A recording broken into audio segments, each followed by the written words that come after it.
Olha aí, meu amigo, a esquerda segue apavorada, desesperada com a queda na popularidade do Lula. E agora o PT quer partir pro tudo ou nada para salvar a pele do molusco e fazer com que a sua popularidade volte a subir.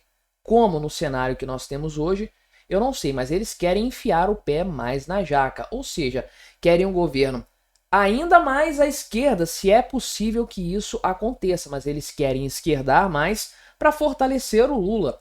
Você acha que isso vai fortalecer o Lula ir mais para a esquerda no momento em que algumas correntes afirmam que o governo tem que ceder mais para o Centrão para ter apoio político? O pessoal do PT, com grande destaque para Gleisi Hoffmann, atual presidente do partido e provável ministra do Lula muito em breve em algum cargo, bem, a ala da qual a Gleisi Hoffmann faz parte, defende justamente que o governo Lula deu uma guinada ainda maior à esquerda para se salvar. Vamos conversar sobre esse tema aqui, mas antes não se esqueça de se inscrever no meu canal se você ainda não for inscrito.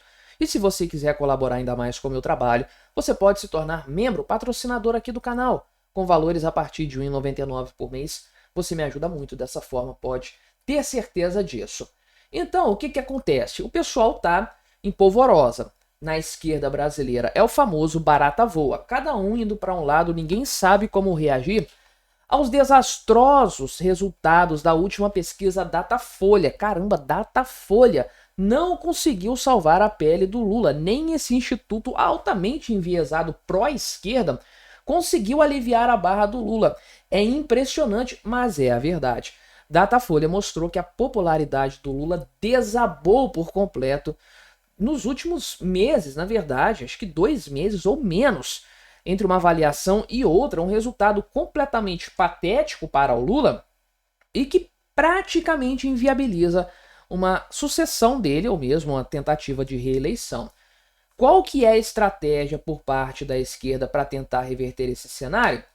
Bem, algumas partes do PT, o partido do Lula, tem a solução que é levar o governo ainda mais para a esquerda para fidelizar os grupos que são tradicionalmente mais fiéis ao Lula e que tiveram as quedas mais drásticas de apoio, a saber, o Nordeste, o pessoal com a faixa de renda menor, os católicos também. Fiz um vídeo falando sobre o tema dos católicos, não sei qual que vai ao ar primeiro, mas vai sair também, depois você acompanha aqui no canal. Então o governo perdeu muito a popularidade entre esses grupos.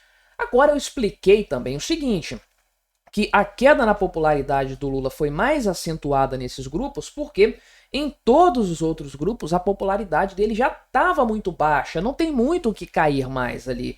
Só sobrou para cair em outros grupos, né? E vai continuar caindo em grupos que ainda não tiveram essa queda tão grande, que é o pessoal que ainda precisa acordar para a realidade de que o governo Lula é um completo desastre. É isso que está acontecendo de forma generalizada.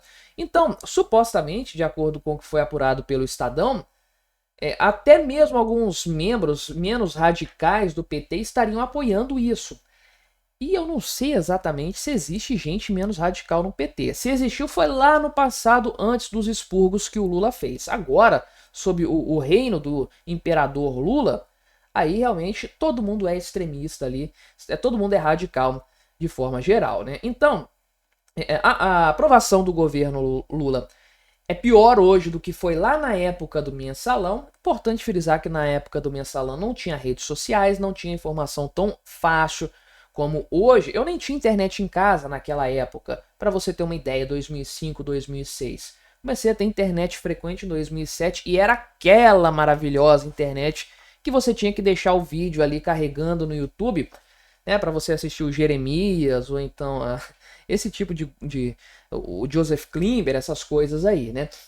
Então, a realidade é outra. Hoje, a popularidade do Lula tende a cair mais, porque as bobagens que ele faz ficam mais claras para todos, né? Então, o que acontece aí, de acordo com a avaliação do PT? Né? O problema aqui seria o seguinte, o preço dos alimentos está muito elevado, a inflação está alta, teve a crise do Pix aqui e tudo mais, né? Então, vários líderes acreditam que só esse negócio de botar o Sidônio Palmeira ali na Secom, ou o Lula viajar, ir para a rádio, essas coisas, não vai resolver o problema. E eu falo que eu concordo com eles, isso não vai resolver nada mesmo não, né? Então, a ideia aqui desse pessoal das alas mais radicais do PT seria fazer com que o governo abraçasse as pautas e práticas mais caras à esquerda em vez de seguir o mercado. Sempre esse papo. Não temos que ouvir o mercado e aquela coisa. O Lula ama isso aqui, né? E é a receita perfeita para quebrar a economia de um país. Porque o mercado nada mais faz do que repercutir uma realidade econômica. É simples assim. Se o país está quebrando, o pessoal mete o pé e aí os indicadores ficam piores. Por quê? Porque o Brasil está degringolando. É simples assim. E se o Brasil tá ruim para o investidor, tá ruim para o brasileiro também. Para o trabalhador, para o pobre, todo mundo vai se lascar nessa história.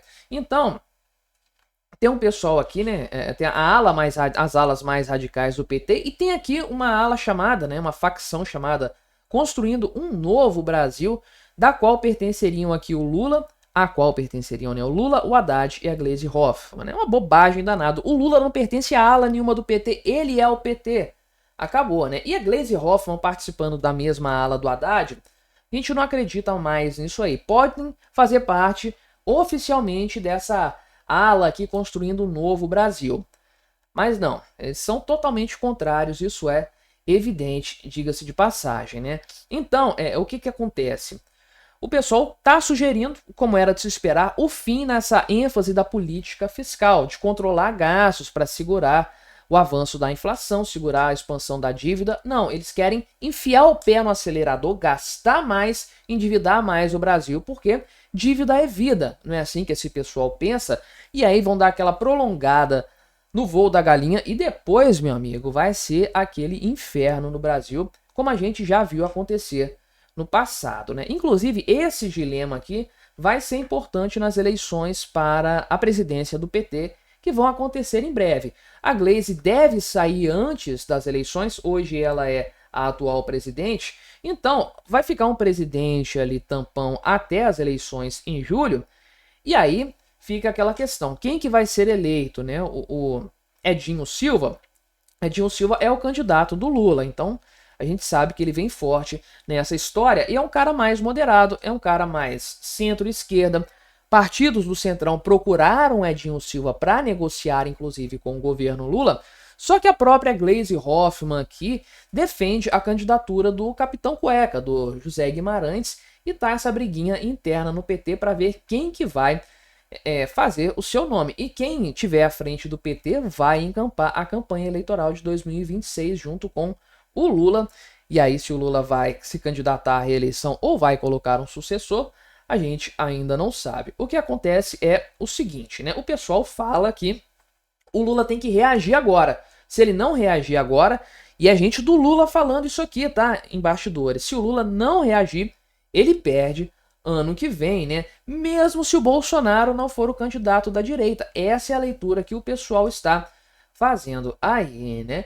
E a verdade é que o Lula não tem sucessor. Se não for ele, não é ninguém. O Lula nunca conseguiu criar um sucessor, né? E na verdade, nunca quis criar um sucessor. Sempre teve medo de ser substituído. Mas a verdade é que a leitura que o PT faz para a sustentabilidade do Lula é completamente absurda.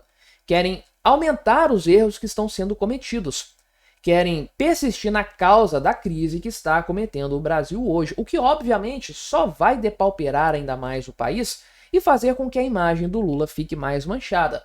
É até bom que assim seja, chegue em 2026 muito mais desidratado, sangrando mesmo. O problema é que a gente não sabe se o Brasil aguenta 2 anos nessa tendência, né? Mas me diga aí o que você achou da minha análise, colabore com o nosso debate, se inscreva no meu canal se você ainda não for inscrito e até a próxima.